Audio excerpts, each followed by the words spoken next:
cell reference. So far we have learned many functions in Excel: addition, average, multiplication, and a lot more. All these functions formula work on the given cell address. For instance, if the given formula is equal to sum in bracket D7 colon D8, then the cells from D7 to D8 have been referred to. This is called cell reference. In Excel, such reference is taken in two ways. The first one is known as relative reference and the other is absolute reference. Relative reference.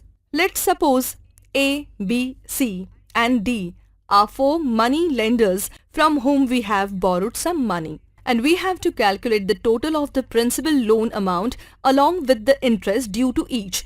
The principal amounts of the money lenders are in the cells C3 to C6, whereas the interest amounts are in the cells D3 to D6. Now the total amount owed to money lender A can be calculated in E3 by typing the formula is equal to sum into bracket C3 colon D3.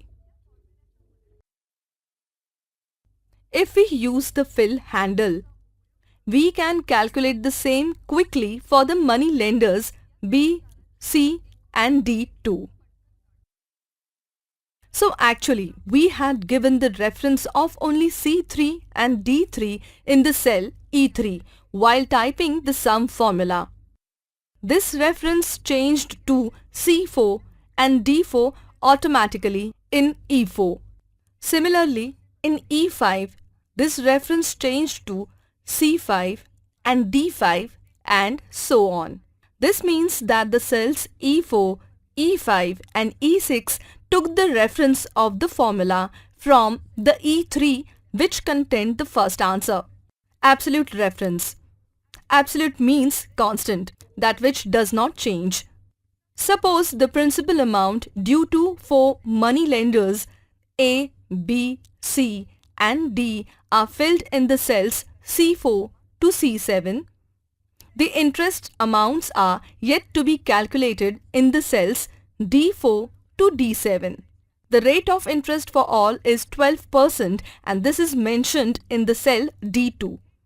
Now let's calculate the amount of interest for the first money lender.